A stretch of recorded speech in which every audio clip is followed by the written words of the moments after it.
ज्ञान डिकोडर के इस चैनल में आपका स्वागत है। जो लोग जावा सीखना चाहते हैं या जो लोग जावा सीख रहे हैं वो इस हिंदी में जावा की सीरीज़ को अंत तक ज़रूर देखें। आज हम लोग डिस्कस करेंगे data types in Java. Basically हमारे पास दो प्रकार के डेटा टाइप्स होते हैं जावा में, primitive type data type and derive type data type. लेकिन इनसे पहले हमें ये समझना पड़ेगा कि इनपुट क्या होती है। एक्चुअली इनपुट हम लोग अपने प्रोग्राम को प्रोवाइड करते हैं और प्रोग्राम उस इनपुट को प्रोसेस करती है और उसके बाद आउटपुट प्रोड्यूस होती है। भले चाहे वो सी का प्रोग्राम हो या जावा का या फिर डॉट नेट का या एंड्रॉयड का, तो उसको इनपुट देनी पड़ेगी। जब इनपुट देंगे तो वो उसे प्रोसेस करेगा और उसके बाद हमें आउटपुट दिखेगी। तो इसी में हम लोग सीखेंगे कि दो प्रकार के डेटा टाइप हमारे पास होते हैं जावा में। पहला प्रिमिटिव डेटा टाइप और दूसरा डेराइव टाइप डेटा टाइप। ये जो प्रिमिटिव डेटा टाइप होता है इसे हम प्राइमरी डेटा टाइप भी बोलते हैं। प्राइमरी मतलब मुख्य तौर पे इस्तेमाल होने वाले डेटा टाइप्स। इस प्रिमिटिव टाइप के डेटा टाइप को अब हम लोग डिस्कस करेंगे। इस प्रिमिटिव टाइप डेटा टाइप में सबसे पहले हमारे पास इंटीजर प्रकार का डेटा टाइप है। इंटीजर प्रकार के डेटा टाइप में जैसे कि हम लोग देख रहे हैं बाइट, शॉर्ट, इंट, लॉन्ग, अलग अलग प्रकार के डेटा टाइप हमारे पास अवेलेबल हैं जावा में। जैसे कि हम लोग अपने प्रोग्राम में जब भी हम सॉफ्टवेयर बनाते हैं तो इंट ए, इंट बी, फ्लोट ए, फ्लोट बी बनाते हैं, तो ये जो वेरिएबल्स हम लोग बनाते हैं तो ये मेमोरी ज़रूर कंज्यूम करते हैं। And memory is a important major concern in our program. जैसे कि हम लोग यहाँ पे देख पा रहे हैं कि इंटीजर हमारा 4 बाइट्स कंज्यूम करता है, शॉर्ट हमारे पास 2 बाइट्स, बाइट हमारे पास 1 बाइट एंड लॉन्ग हमारे पास 1 बाइट्स। तो लेट्स टेक एन एग्जांपल। अगर मैं कोई एक सॉफ्टवेयर बना रहा हूँ, उसमें मैंने 100 इंटीजर वेरिएबल्स लिए हैं, तो अगर एक इंटीजर 4 बाइट कंज्यूम करता है तो टोटल 100 इंटीजर वेरिएबल्स टोटल मिला के 400 बाइट कंज्यूम करेंगे।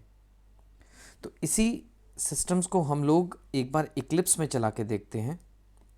ये हमारी इक्लिप्स IDE है, इंटीग्रेटेड डेवलपमेंट एनवायरनमेंट। इस पे हमने पहले भी काम करके देखा था कि जावा का प्रोग्राम कैसे रन करते हैं। तो अब हम लोग यहाँ पे एक इंटीजर a नाम का वेरिएबल बनाएंगे जिसमें हमने वैल्यू रखी है 10। तो अगर हम इसे प्रिंट करने की कोशिश करें तो वैल्यू प्रिंट होगी हमारे पास। अगर a नाम के वेरिएबल को हम लोग प्रिंट करने की कोशिश करें और हम इस पेज पे राइट क्लिक करेंगे, then run as and run, just a minute,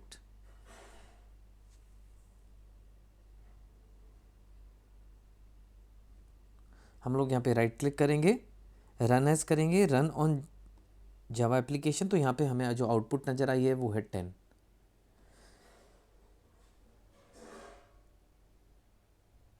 actually यहाँ देखने की बात ये है कि सर बड़े से बड़ा नंबर इसके वेरिएबल के अंदर कौन सा आ सकता है, तो ये हम लोग इसमें डिस्कस करेंगे अपनी स्लाइड्स के अंदर। इस पे हमने यहाँ पे देखा कि एक इंटीजर जो कि 4 बाइट कंज्यूम कर रहा है, तो उसमें बड़े से बड़ा नंबर यानी पॉजिटिव में 2147483647 है और नेगेटिव नंबर हमारे पास 2147483648 है। इसमें पॉजिटिव नंबर भी आ सकता है हमारे पास और नेगेटिव नंबर भी आ सकता है। दोनों नंबर को यहाँ पे स्टोर किया जा सकता है। तो चलिए हम लोग अपनी इक्लिप्स IDE में अब चेक करते हैं कि बड़े से बड़ा नंबर इसमें स्टोर करने की कोशिश करते हैं। 2147483647, क्या ये नंबर इसके अंदर स्टोर किया जा सकता है? मैं राइट क्लिक करूँगा पेज के ऊपर, रन एज जावा एप्लीकेशन, तो हमारे पास ये नंबर यहाँ पे प्रिंट हो जाएगा हमारे पास ये नंबर। लेकिन इन केस अगर मैं इस नंबर को बढ़ा के 48 कर देता हूँ तो क्या ये स्टोर कर सकता है? नहीं, ये नंबर स्टोर नहीं करेगा क्योंकि इसकी रेंज से ये ऊपर निकल गया है। तो यहाँ पे जो एरर आया है हम उसके कर्सर के ऊपर लेके जाएंगे तो यहाँ पे भी वो एरर यही बता रहा है कि the literal 2147483648 of type int is out of range. तो हमारे ये इंटीजर की वैल्यू आउट ऑफ रेंज निकल गई है।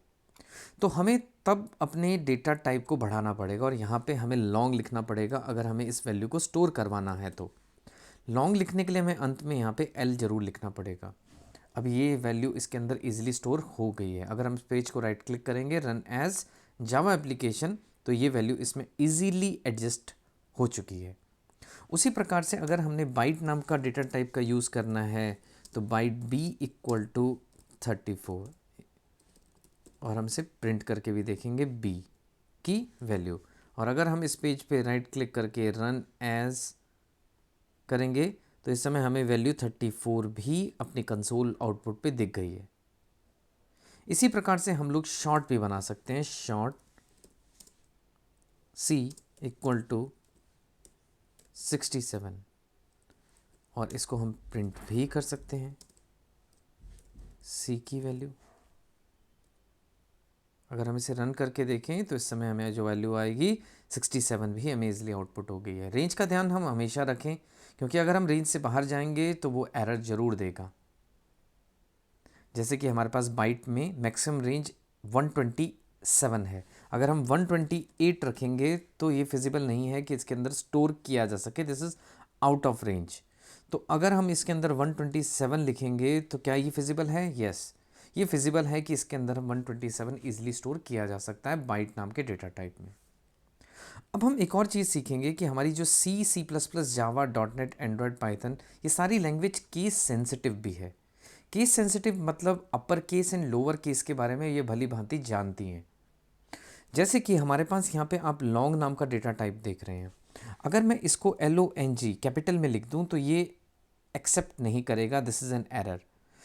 Long cannot be resolve to a any type means हमारे जो डेटा टाइप हैं सारे स्मॉल लेटर्स में लिखे गए हैं, तो ये हमारे कंपाइलर को इजीली पता चल जाता है।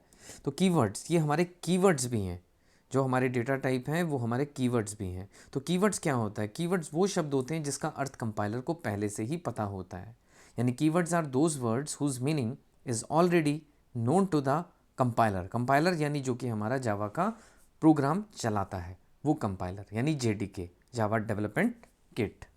तो यहाँ हमने सीखा इंटीजर टाइप डेटा टाइप, जिसमें हमने byte, int, byte, short, int, long, ये डेटा टाइप सीखे और इनकी मेमोरी कंजम्पशन सीखी और इनकी रेंज का इम्पोर्टेंस बहुत है, क्योंकि अगर रेंज से बाहर निकल रहे हैं तो आपको अपना डेटा टाइप चेंज करना पड़ेगा। तो यहाँ पे हमने सीखा इंटीजर टाइप डेटा टाइप।